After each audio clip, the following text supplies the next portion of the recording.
some actionable tips if you could offer something. Yeah, certainly. So there is a very long list of things that we can do, but just to highlight a few. First of all, it's reflecting on, as a business, what kind of well-being do you offer to your employees and how does that look? So the healthcare benefits you have, are they actually inclusive for people who are neurodiverse, disabled people, working parents, queer and trans people? Do your workers feel empowered to take sick leave? Are your buildings and bathrooms accessible for people who have reduced mobility?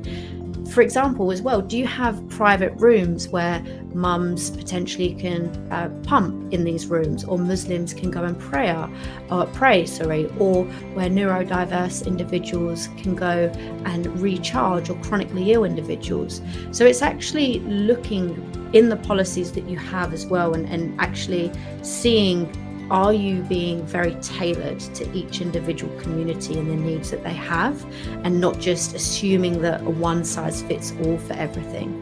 So a big thing for us is really, how can we encourage more belonging in the business? Because I personally feel belonging is the key ingredient for anything to thrive and to flourish.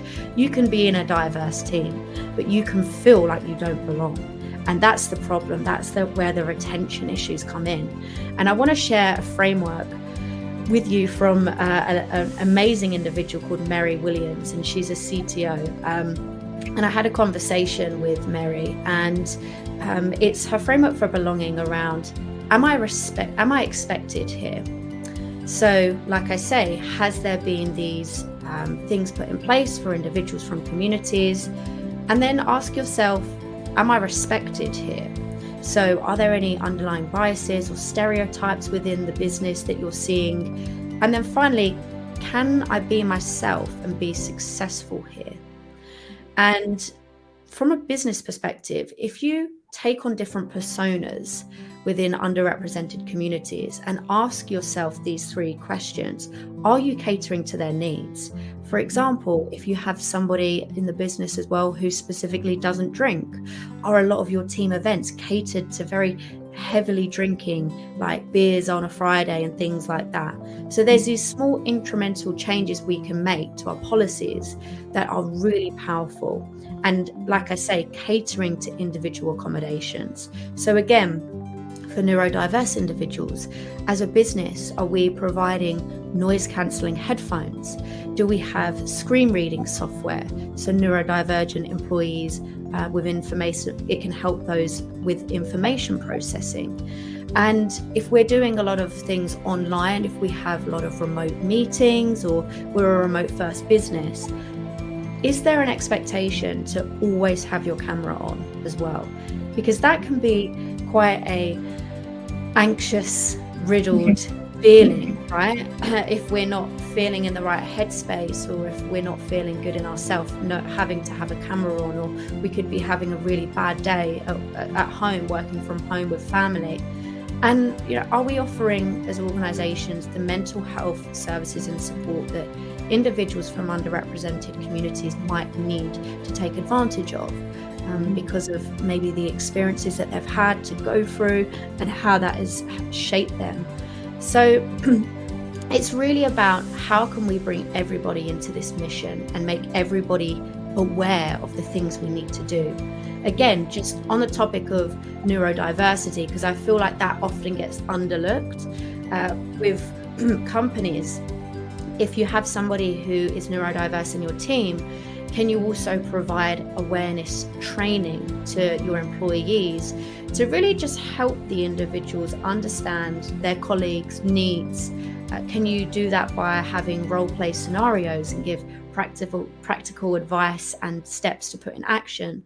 So really having compassion through the business, that is something that I would say is super, super important.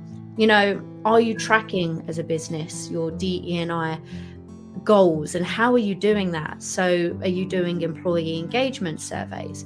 Do you have anonymous surveys on DE&I topics? More importantly, are you actually asking your colleagues, asking your employees about their needs and what they might need to see from you as a business to build a more inclusive environment, or asking them, how do you feel you can belong in this business? There's so much power in asking instead of making assumptions, because we have our own biases, of course, and assumptions on what certain communities might need. But actually, by asking them, bringing them into the journey, getting them involved in this also helps you to feel that you're a part of this mission and you actually have that amplified and valued voice, especially if the ideas you're sharing, you're seeing being implemented. A few other things that we've seen work really well is trying to encourage more allyship within the organizations that you're in. When something is going on in a community, there's been a really devastating event. Are you as employees, are you being compassionate? Are you putting an arm out and seeing if your employees or colleagues are okay? Are you sharing that pain? Are you letting them know that you're a support system should they need it and need to have a conversation? In your email signatures, something that we've seen work really well is hiring managers, let's say cis white male, director of engineering, but is really passionate about being an ally and a voice for individuals.